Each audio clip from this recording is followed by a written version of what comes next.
I'm bored, so I'm going to make a video. So I recently decided to challenge myself and come up with a 10-pound pack that was less than 400 pounds. Now what this would include would be your shelter system, your sleep system, your backpack, your cooking system, and water filtration with storage. Now I have a couple of rules for this. No thrift shops, no bargain buys, no garage sales, stuff like that. So that's one requirement. Product quality standards. So it either has really good reviews. I've seen people hike with it. I've personally used it, or I own it. So I'm not going to go with the river country trekking pole tent because I've just seen trash reviews. Anybody who's gone through a rainstorm with that thing, it sucks.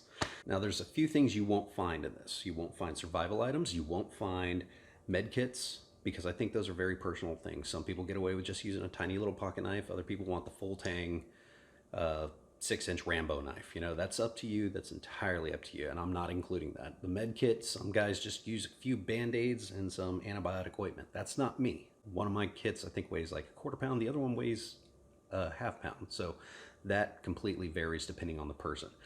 I wanted to cover these basics because I have enough spare gear to almost set up a second backpack so that any of my friends could take it. This whole thing was inspired because a friend of mine said, what would it cost to get into backpacking? And I told him I could get you your big three under 10 pounds for less than probably around $300. I think it was like $305 when I totaled it up. With that being said, let's get to it. We're gonna start with the tent. We're gonna go with the Lanshan. This thing weighs about 1.9 pounds. I've seen people through hike the Appalachian Trail with it. I've seen 1-year reviews at the end, and they say, yeah, it held up fine. So going with that, this is a trekking pole tent. This is gonna be as light as you can get. A tarp that you buy from Walmart is gonna weigh the same amount. May as well get some bug protection and all that. Yeah, the tarp's gonna cost a lot less. I can also ride a bicycle without a seat, but I'm not gonna. So because this doesn't come with a trekking pole, I'm gonna go with the Outdoor Products monopod trekking pole from Walmart. And I own just a set of regular Outdoor Products trekking poles. They work. I've never experienced expensive ones, so I might be missing out. Why are you looking at me? Got my daughter sitting here staring at me. She's 4 months old. So next up, we need a tarp footprint. This tent does not come with footprint, but I wanted it to be included. That's one of my rules, that all systems have to be complete. And instead of spending $25 on a footprint that weighs a lot more, I decided to go with 2mm painter's drop cloth. You can get this at Home Depot for around $3 or $4. This right here. Now, don't go with the 0.7, because the 0.7 feels like one of those produce bags you get at the grocery store, the real thin. This is pretty robust. This is pretty tough stuff. So you can easily use this. Other people use Polycro, other people use Tyvek, but you have to buy that in bulk. This is just off the shelf for $4. I think it's actually like $2.89 or something like that. And when I cut this down to the dimensions of the footprint, it came out to be about 2.8 ounces. Can't beat that for the price. So next up, we're gonna go with sleeping bags. This is the Teton Sport Trailhead 20-degree sleeping bag. This thing has been around for years and nobody really complains about it. It may be the form. If you're not used to a mummy style sleeping bag, that might affect your decision, but don't do this. Don't go to Academy or Walmart and buy a 30-degree sleeping bag, because that's a 20-degree sleeping bag. This thing, I did the measurements on it, it's 37 liters. This would take up an entire backpack. I can't fit this into my, I've got a 60 that expands to a 75-liter backpack. This thing will take up almost everything in there, and it definitely won't fit into the sleeping bag compartment. So the sleeping bag, don't skimp on that one. Next, we're gonna talk about the sleeping pad. Look up Outdoorsman Labs sleeping pad. If you want a full in-depth review on this, go with, look up the brand and type into YouTube outdoor gear review. Luke, he does a phenomenal job reviewing products. He's unbiased. He never uses affiliate links, and he's just, I trust him 100%. And the R value is, I think, 1.2 or something like that. So not much. This is not a 4-season. So now that we know how big our shelter system and our sleep system is, we can easily look at our backpacks now. This stuff will fit into a 45-liter backpack. That's why I'm going with the Teton Summit. I think it's the 2800. It's a 45-liter backpack. All your gear will fit into this. Now, I own the Teton Sport Appalachian 75.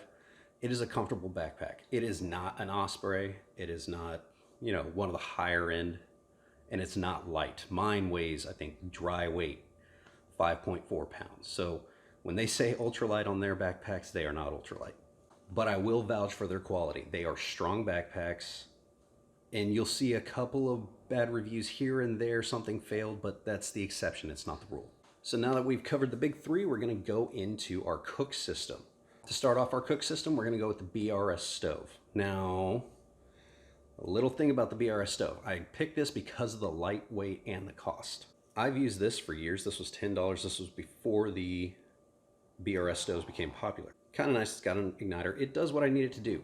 I can boil 2 cups of water, no problem. If you want to boil a liter of water, I would upgrade. I would get something else because a little bit of wind will suck a lot of heat out of your pot. And that's why a lot of people will put a windscreen and stuff like that. But the BRS, I've seen it used. I've seen it in action. It works. This one hasn't failed me, so I haven't gone with it. Now, because that does not include an igniter, we're going to have to throw in a mini Bic lighter, which you can get for $1.50 at any gas station. So that solves that issue. For the pot, we're going to go with the Toaks 550 milliliter titanium pot. Reason why I'm going with that is because this you can get for like $5. I've used this for years. I don't ever stick it in the fire. I know you can, but it served me okay. The thing I don't like about it is it doesn't have a lid, and it's a lot heavier than the Toaks. This is over 6 ounces. I want to say, but I kind of want to go away from this. I ended up getting one of these also because my kids are going to be backpacking with me soon, stuff like that. So I like the fact that it has a lid on it because it traps that heat in and you use less fuel to bring your water to a boil. I have what's called a Hobo Cook Set. I kind of just slapped this together. Now you've seen people say you can just use a soup can. If you want to boil water and just add it to dehydrated meals, this is great. But you want to take this to the next level, take a Coke can, take a can opener, and make sure you set it in like that. And when you go around, it smooths out this inner ledge really well. Take some sandpaper, smooth out those little rough spots, if there are any still, and throw a koozie on it, or cozy if you're from the north. Have I been saying that wrong all these years? Slip the koozie off, throw it into your can, because you have now an insulated coffee cup. Slip it right in there. Now, we want a lid. A pickle jar lid. This came off of a jar of bread and butter pickles. It smells for a while. Throw it in the dishwasher a few times to get the smell out. If you're going to cook with it, set it upside down. And I think I might add a little wire to it so you can grab it and take it off, and then maybe a vent hole. Do whatever you want. This snaps right on. And I have room to store my little stove. You could throw in an extra lighter in there if you wanted to, maybe an SOS sponge, but it keeps it all self-contained, and this cost me nothing. You have something to eat out of, you have something to cook in, you have something to cook with. We need to talk about silverware. I have one of these. These things are awesome. I mean, although I've never really used the knife on it.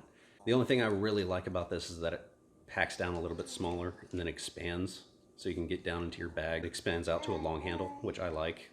Fork, I almost never use. Then I also own the Sea to Summit titanium spork.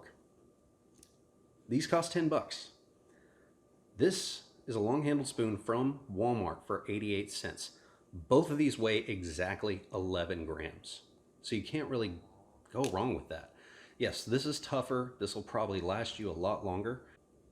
But can you really beat this? When I found these, I bought 3 of them because I want to take my kids camping with me. So just made sense.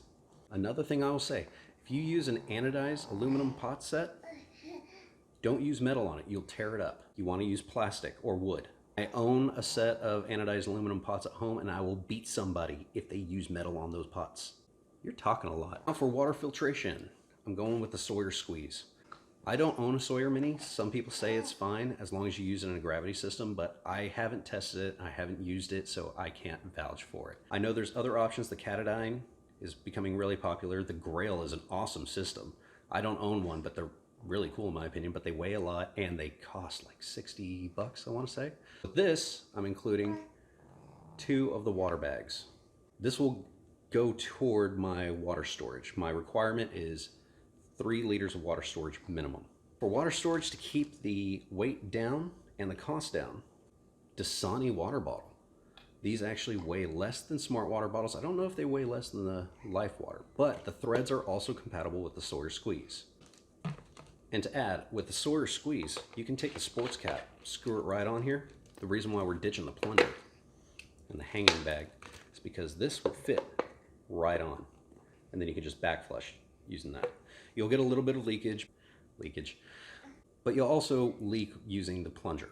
So there you have it. At 9.97 pounds, at $387, you now have a base kit under 10 pounds. Why the 10 pounds? Get that base weight as low as you can so you can take the luxuries that you want. If you want to throw in a camp chair, you want to take your axe, if you want to carry around a 35-pound backpack, awesome. You know, my daughter's making a lot of noise. Just to give you an idea, one of these weighs 18 ounces. A 24 pack of these weighs 27 pounds. A little bit more, I think. Take one of those, strap it to your back, see how you feel. So if you can get all this down, because you're going to be adding water weight, you're going to be adding food, fuel, stuff like that. I'm not saying be a gram weenie, because by the time you add your flashlight and all that kind of stuff, you're going to end up having a pack weight over 10 pounds. Anyway, if you have any experience, especially with a Lanshan, I'm really curious about that one. If you know of any other products or something like that, let me know. Tell me what y'all think. Have a good one.